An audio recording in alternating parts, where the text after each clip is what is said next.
So Braum is quite good answer to Leona because Leona just goes in, and Braum definitely blocks a lot of the damage and can try and punish you as you try and make your way out. AL flicking through a lot of potential AD options, most of them looking like scaling picks. Varus, of course, would be a different story. I think we still want to see. It's tough because CFO have so much raw power, but the amount of reliable hard CC isn't there. Braum obviously with concussive blows has a lot of potential, but it's not as easy as something like a Leona and a Zin. Merc Tread's value is really good again too, by the way, with double AP with Ziggs and Orianna, and Leona being stunned as her CC. A lot of magic damage, very magic damage heavy. I mean, you're always gonna have a lot of magic damage. The key is, when you have a lot of magic damage, get knockups on your team and not stuns. That's usually the key of avoiding tremendous Merc Tread value. So, you know, Zin's got a knockup, Orianna Shockwave is a displacement, and Bessa ulti as well. So, got a little bit of that. Meanwhile, Freljord synergy, anyone? A little frosty good engage. Bot lane. That is some good engage. This is nice too. More offensive look, though. Heavy debate. They opt for, I think Ezreal's kind of the safe choice. Obviously just helps you get away, but instead opting for the Lucian alongside the Braum can be a lethal duo. Yeah, I love the mobility. You know, you're facing this AL squad here. Mobility looks very good to get away from Leona, Ori, and Mbessa engages. So definitely like the Lucian here with Braum, a classic combo. The new classic, I guess. Yeah. Or is it the original classic? Original? Well, there was Thresh Lucian, there was Lucian Braum back there, then there was Lucian Nami, and are we back to Lucian Braum? I'm not tracking Lucian's partners, okay? You know what?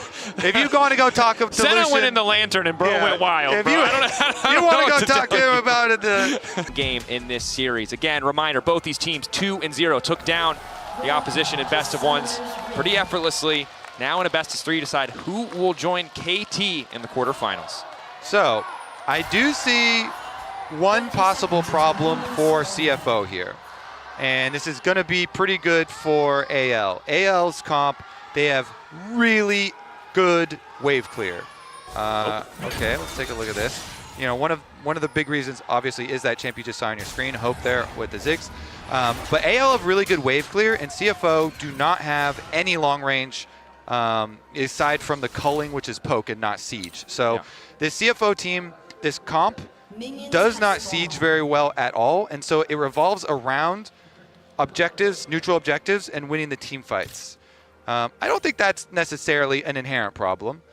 You know, you don't have to have team comps that are, you know, great at just sieging by themselves because there's so many plentiful objectives in the current meta. But if you end up in a stalled out neutral game, yeah, having that wave clear can just make it so difficult to set up on a play first, which is what CFO were so good at in game one, always being first to the objective, always having their waves in a better position. It's going to be much harder this game. Yeah, and it just means it's going to be necessary for them to have these team fights, this objective play, since the wave clear is going to be quite good on the side of AL. Honku early on. Orianna obviously, you know, decent in these early levels just because her passive gives her so much damage without needing to use abilities. Honky will do what he can to hold on, but keeping our eyes on where Junja is going. You mentioned it before. If you can just get that Orianna's flash, the second Akali ticks over to level 6, she has so much kill pressure in the 1v1. Yeah. Definitely go for early ganks. You don't want to fall behind in experience to a Xin, though, for sure.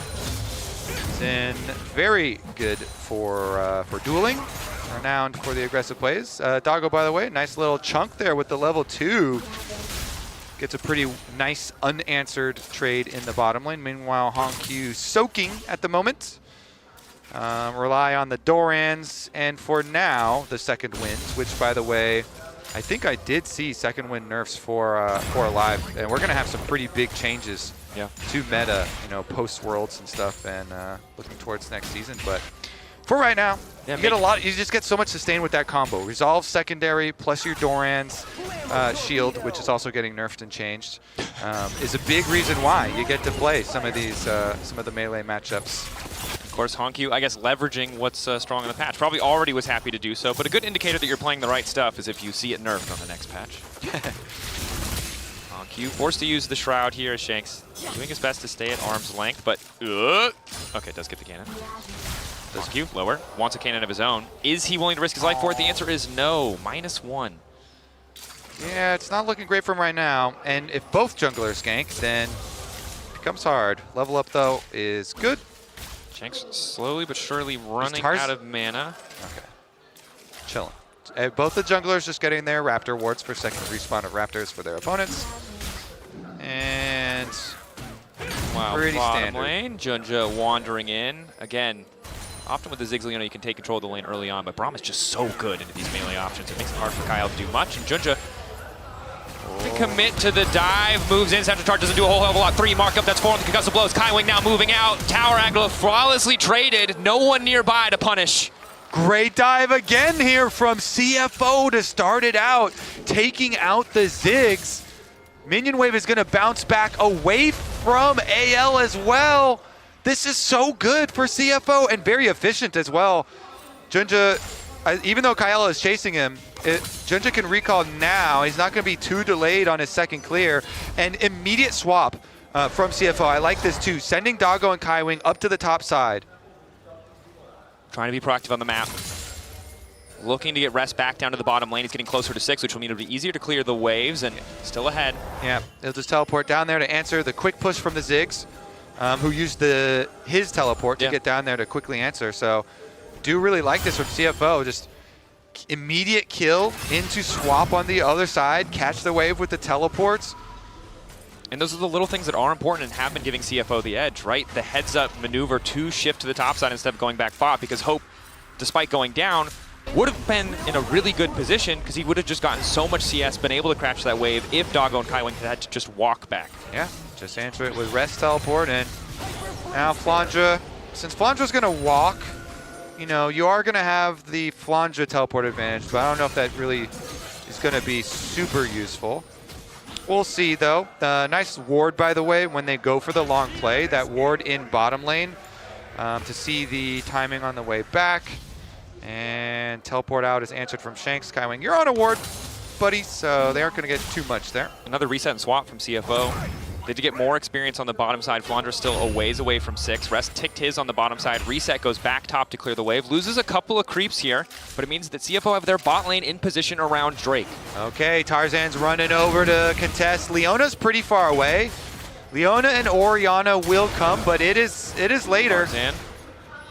Ready with the window comes lightning. Shanks, level 6. So is HonkY. 800, Smite gonna finish it. Kyle wants to keep the fight going. Junja isolated off to the side, but it's HonkY immediately diving in on top of Tarzan, trying to stop any fall. But now it's a 3v2 in the river. HonkY absorbing so much pressure, likely gonna cost him his life, but he manages to take one with him. CFO grabbed the objective, likely to take down Kyle as well. 1-for-1 trade thus far on top of the Drake. Flandra doesn't hit the ult! It's so close, pixels away. Kaiwing, they managed to go right back in. Kyle holding on for an extra second. Feed of warfare there. Kaiwing right in the back of the pit. He's a dead man walking, doesn't have a flash.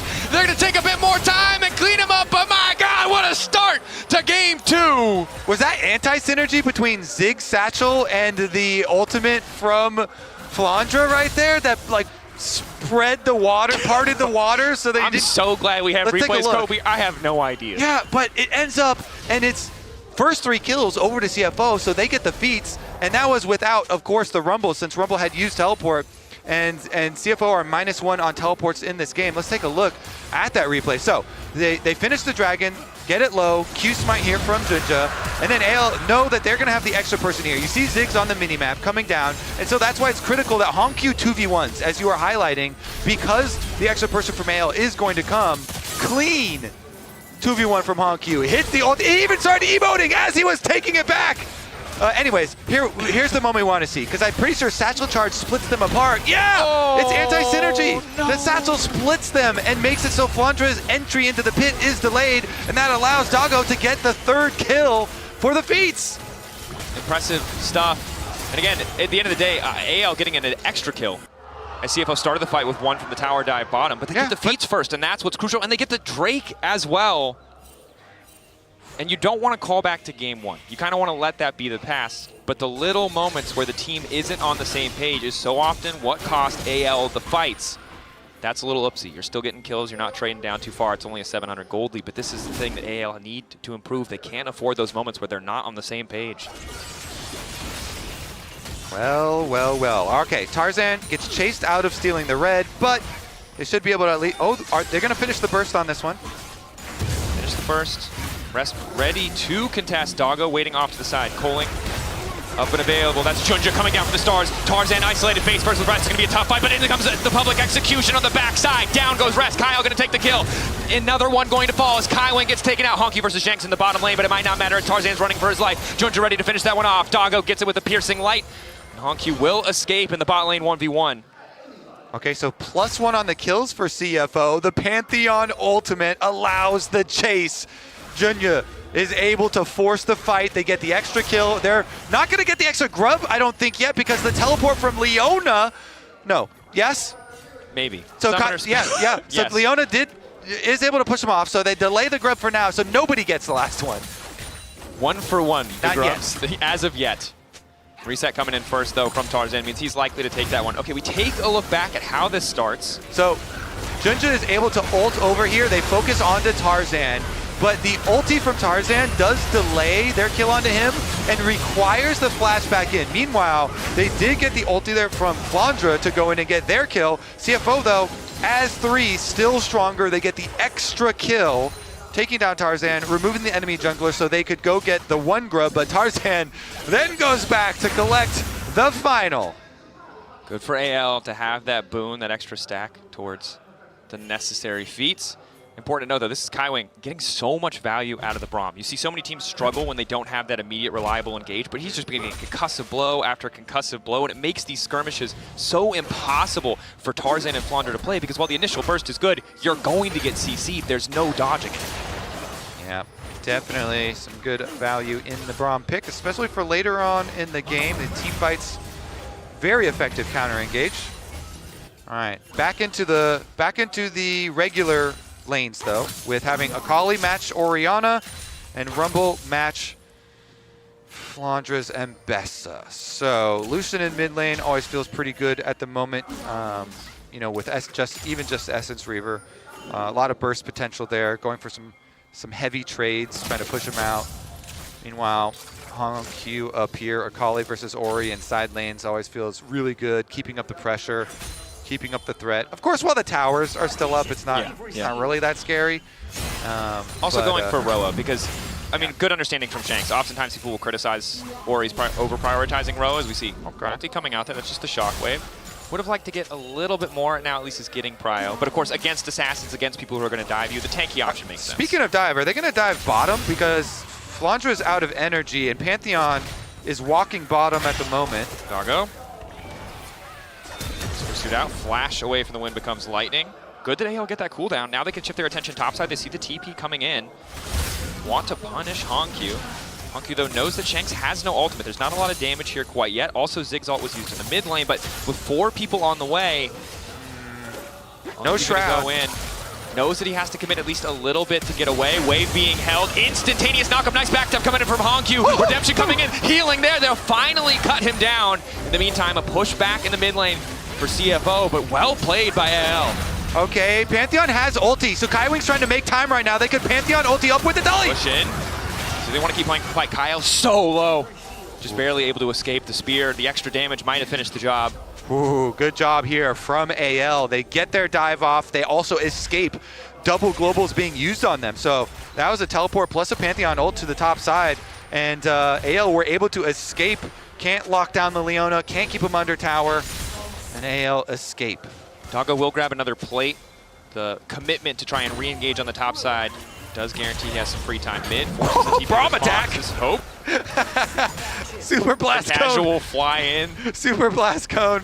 Braum coming in with the Q, but doesn't result in anything. So, honestly, I thought the redemption from Kaiwing I thought that thing was actually going to allow Honkyu to, you know, some further antics and survive, but good for AL to be able to finish that kill and get out, because the game had been kind of slipping away from them once again. They do have their 2 grubs, but being down 2 dragons as well as a little bit of the gold does cause some worry. That it does. The thing that they always have to be aware of on the side of CFO is the little mistakes will cost you dearly, right? Because if the Ziggs team is ever in a position where they control the map, you'll just start deleting towers, especially with the grubs. So there is a lot of potential standing gold as we get later into the game for AL if they can find that big team fight win. But for now, CFO seem pretty comfortable. Unfortunately for Hongyu, hasn't been able to complete a major item yet, has had bits and pieces kind of stopping off halfway for a Null Magic Mantle. But once he starts getting those early items fully completed, he's got a lot more 1v1 threat. Yeah, and we were highlighting Hongyu, or excuse me, Doggo. We were highlighting both of them. There's been a lot of highlights. But in Champion Select, we were talking a lot about Doggo, and he's going to be the one you have to worry about a lot right now because Lucian, with a sizable gold lead here, just puts so much pressure out from mid-game in mid-lane. Going for quick trades, using the culling to try and force people out, get some big chunks, and then lead over into the side for the objective. Dragon number 3 comes up pretty quickly in this game, and with CFO stacking them pretty effectively here, they're going to be able to draw AL out into the team fight that they're looking for, and you have to ward your flanks here for AL. You do not want to let the assassins get a free line to your carries. No, you do not. And additionally, Chemtech, obviously, not everyone's ideal soul, not everyone's favorite soul, but when you have an Akali, Pantheon, and a Rumble, it's going to do a lot of work. You are going to get a lot of value out of it. Kyling doing what he can to clear vision. Just throwing cheekies, winners, bites. Walking up, queuing people. That's the life. Yeah. But AL first on the setup here. Mid-wave still relatively even. Hope has now hit that threshold where he can just kind of clear the waves from enough of a distance that Doggo hasn't been able to, well, at least without the culling, get too much damage down. Continuing to fist fight with Rest, the shielding still making it quite easy. The red buff also keeping him topped off as Doggo dashing into the mid lane. Kaiwing and Kyle there to cover their respective carries.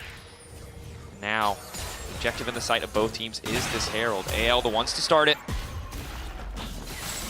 Flashes up just about everybody in this game. Tarzan's still waiting a bit, as is Doggo. Careful for Shanks. He's on the top side by the Akali, and Pantheon could ult over the team into his head. If the Pantheon ults on the Ori plus the Akali pressure up there, it makes the positioning through River really dangerous for your low mobility carry. Also, you have to keep in mind that Shanks has ticked over to level 11. It was slightly before Hongyu. Hongyu has just now gotten his, but the level 2 on that shockwave can be devastating. So something that CFO have to respect is Rest isolating Flandra. That was, I believe, I don't know if we saw it, but Flandra flashed. Flandra flashed, equalizer down, and of course, no way to cancel the Ambessa TP, so I like the decision to chunk out there. However, the all-in, the commitment on the bottom side does make AL feel pretty comfortable going for that Herald. Will grab it for themselves, and Herald plus a Zig Satchel means at least one dead turret. Okay. AL get another topside objective. So 2 grubs plus the Herald here. Some extra tower destroying power for the team that has the Zigs, as you pointed out. Yep. So multiple tower destroying facets to this AL squad. And if they can use that to cash in on some of the outer tower gold before the Dragon, well, before the Dragon Soul fight, because the current Dragon is already up. Current Dragon's up. 18, I did not see 8 minutes. I just saw 18 seconds. I was like, dang, 18 seconds of the Baron. We've been in this game forever.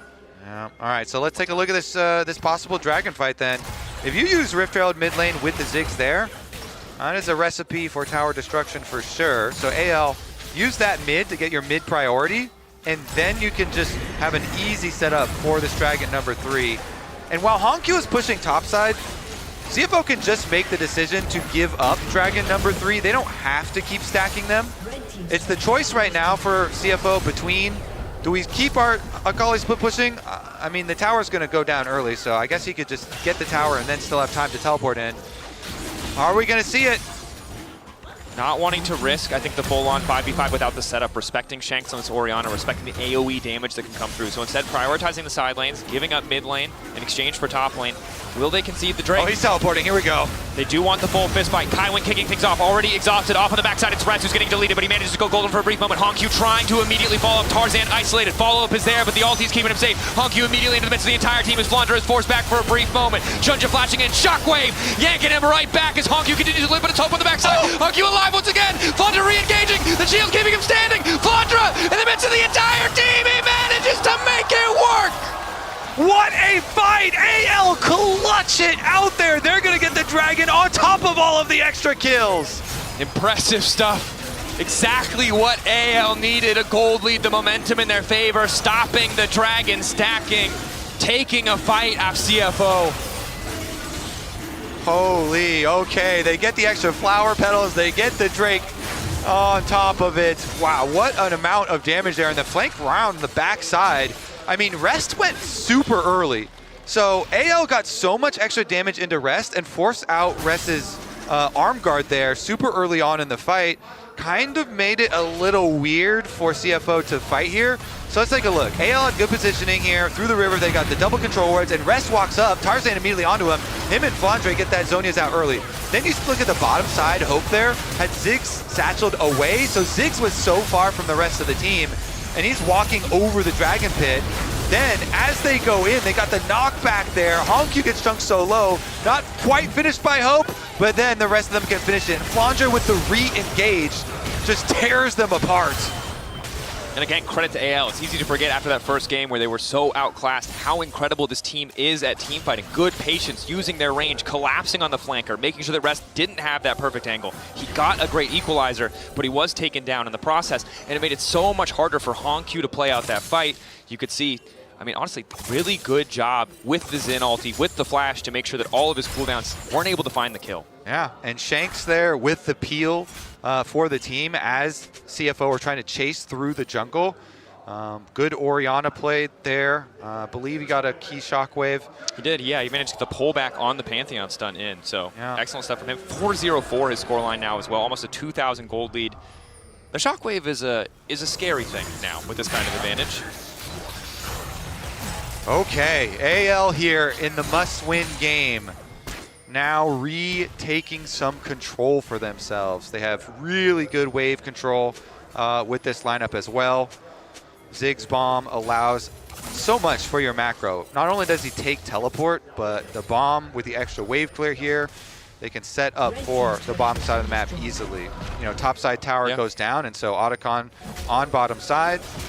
They've already taken care of mid tower, so get your mid priority and then rotate your resources over to the Otacon area. Push in on that last outer tower and make it a bit more risky here for CFO now. Things are going to get much more difficult to play this comp. Definitely are. We mentioned some of the weaknesses earlier, right? The range advantage for the side of AL means that in kind of if you just line up these 5v5 skirmishes we often see, the poke is going to be a problem. The culling from Lucian is good, but not enough to balance what the Ziggs and the Orianna can do. The pressure is there. AL able to respond, clear out the vision that CFO set up just moments ago. Both sides knowing how crucial this Otacon is. That's the ulti coming in for Junja. Sees them in the pinch. Wants to go in. Tarzan using an ulti, but on an immediate shutdown. Honkyu trying to find his way onto Hope to make sure that no more damage can follow up. Flash forward, stun from Kyle, and they take down Honkyu. 4-man stack from CFO, though, still standing, still strong. Two down. They got the jungler, so I was wondering if they're going to go to try and do Otacon. It's still an objective that takes a lot to kill, though, and knowing that, okay, they are going to at least start it up here. There's no smite on the side of AL, but Flandre does have ulti. So Mbessa ulti, and if they bring Ziggs over... has TP, is immediately going to TP back to the fight. They need to be careful, though. Their resistances are getting shredded. Hope is going to hit like a truck. They're trying to zone Kaiwing out of the fight for a brief moment. Burn it. The patience, they let the patience. Getting lower. Altin coming in from Flandre, immediately takes down one. TP coming in the meantime for the rest of AL. Flandre flashing back to get away from Doggo. Wants to turn the fight back. Doesn't have the shield up in time as Doggo gets one back in return. AL holding the bottom lane. Standing strong. They will not concede the Herald. The patience starting to run thin. And it looks like we're going to have to go one more time because Otacon's not out of this one yet. Otacon has no patience for these teams. Here he sets again, but it's critical. If the person that has Otacon aggro, the closest one to the Otacon, is outside the circle, then it resets at just a critical time there, and CFO were unable to finish it. So really big for AL. Flandre used his ulti. The Mbessa key here, they killed him, but the Otacon goes untaken. Holding on, neither side able to grab the objective, but it's so damn close. Wow. Okay, how far back are we going? We're going back to the scuttle start. Yeah, so this is the very beginning of it. Pantheon engage was great, right onto them. They get the instant follow-up from the Braum, got the triple knockup, I believe. Then the burst damage, so from AL, they actually do finish off the kill onto Honkyu before he can ult back. If they had been able to get that, it would have been really one-sided. But look at this patience. Because Rest is outside and Doggo is outside, it resets as Flandra goes for the re-engage. So Flandra snipes the Pantheon. They're not able to finish it. Then the teleports come in to get the full reset. I honestly want to see if we're setting up for it again. Are we getting back to set up for this? One more time. Junja ulting again, rinse and repeat! We've seen this one before, but this time it's Hope who's been isolated. Hope trying to flash away, Rest off to the side. Hope blocked out the satchel, not nearly enough to keep him standing. Gets the ulti from the Ziggs. Not having a whole hell of a lot of effect. Honku ready to retreat if need be, but Tarzan knows that he needs to follow. Equalizer to split the fight. They don't have tri-bush control. CFO, it's not a great angle to start. Rest is incredibly low, but they do have the man advantage. Instead, the Drake now set in their sights. Shanks moving in. Level 15 on the Orianna. The shockwave will hurt, but CFO refused to group. Doggo waiting over the wall, calling to split the fight. Need to keep Tarzan away. 2K getting lower. Tarzan steals it, but Honku uses the Mega Blast Cone to get in. Instantly, he's suppressed by Flandra, denying the engage back in return. But AL get what they came for. They take the Drake. Tarzan is a beast! He's able to get the Drake. They started up the Otacon again. I don't think they should. Well, they're going to continue doing it. Are teleports ready? No. Teleports are not ready for the Akali or for Rest. So AL, they're going to force it. Goes out from Kaiwing. Junja wants to try to find a way in, but AL have control of the tri-bush. That's Doggo, caught out, able to flash out to safety. AL continuing to chip away at these summoner spells, but their focus isn't on the objective. Junja gonna walk forward too. They're risking so much just to attempt to steal. Finding kills back now, he's knocked up, he's taken down. Tarzan grabs another. Patience resetting on Otacon. Rest about to fall, holding onto his life. Surely, AL get the objective. Good focus from AL to go for kills and not over tunnel on the Otacon. Tarzan constantly looking for anyone stepping up from the side of CFO. They get the kill onto Junja, and they will finally, Dracos, get the Otacon. That's the patient composure we were missing in game one from AL, playing for the kills, not giving the opportunity for any cheeky fast plays. CFO now, after the Otacon is taken, do respond with a tower of their own, but AL, despite a small gold deficit, now have the Otacon in their favor. Tarzan with the steal. The W smite steal here. Wind becomes lightning, and Dragon becomes AL's. Braum ultimate here is pretty good over them, but Flandra's ult is even better. They chunk out Honku on so quickly. He has to immediately ult himself out, and he didn't have teleport, so they knew they had the extra advantage. They set up again on the Otacon, eventually fish around. Honku! Sure can flip back in. Tarzan wants to keep going. Honku laying down a bit more damage. Dash out with the perfect execution. Ulti coming in from Hope.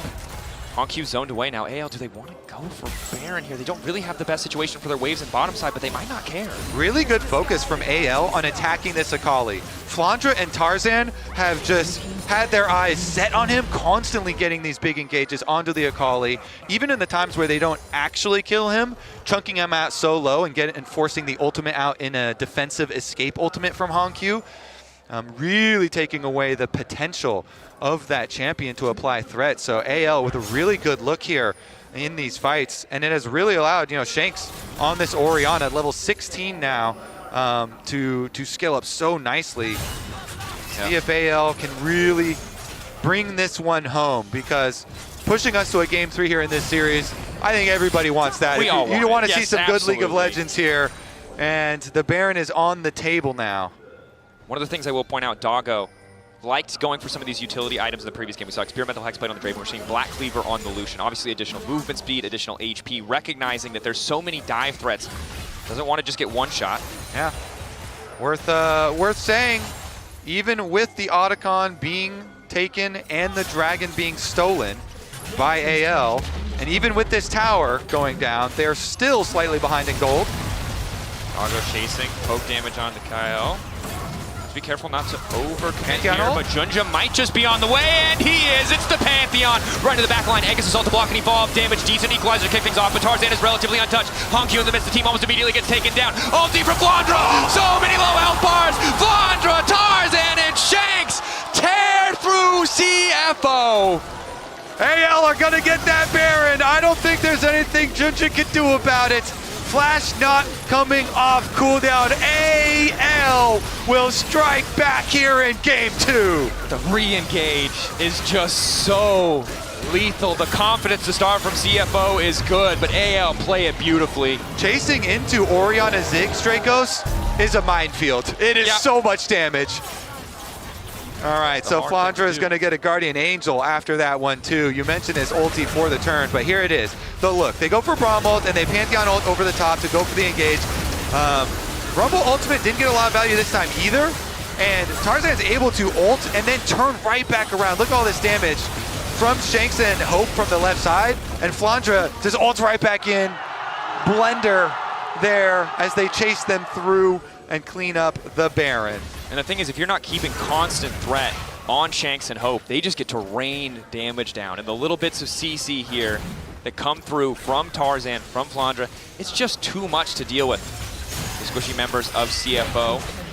AL in firm control, leveraging this Baron to its fullest potential here. Red Bull Baron power play. Shanks with the 5k damage in that last fight, and Shanks is, if you consider a stacked up Dark Seal a real item, which is like, it's kind of a real item, and he's got the Blighting Jewel as well, for it's like, it's kind of like a half item there. He's pretty full, and with the Baron buff, AL, they're not going to let you breathe for very long. Taking down mid tower inhibitor, under fire as well. The Dragon is on the table, so after inhibitor, they're going to go towards bottom side, take down that turret. And there's not a lot of counterplay from CFO outside of forcing an engage, but it's AL who will force it first. Tarzan getting us ticked off, immediate knockup. Down goes Rest. CFO gonna retreat. Holding line for now, but again, AL have more range, better siege tool, more threat. CFO can only force a fight. It's their only recourse against the push, against the pressure that AL are putting down. Junja gonna kick things off. Wander still has the GA. Aegis assault to keep him standing for now. Will retreat. Ball pulled back. Honky tries to get a little bit more space. Dash back, but he still gets clipped. Doggo now running. Wind becomes lightning as he's caught out. Forced back into the fountain as AL determined to take us to game 3. Beautiful team fighting across the board. Hong Q shut down and denied time and time again. The Shockwave pulls him back in at the end for another kill.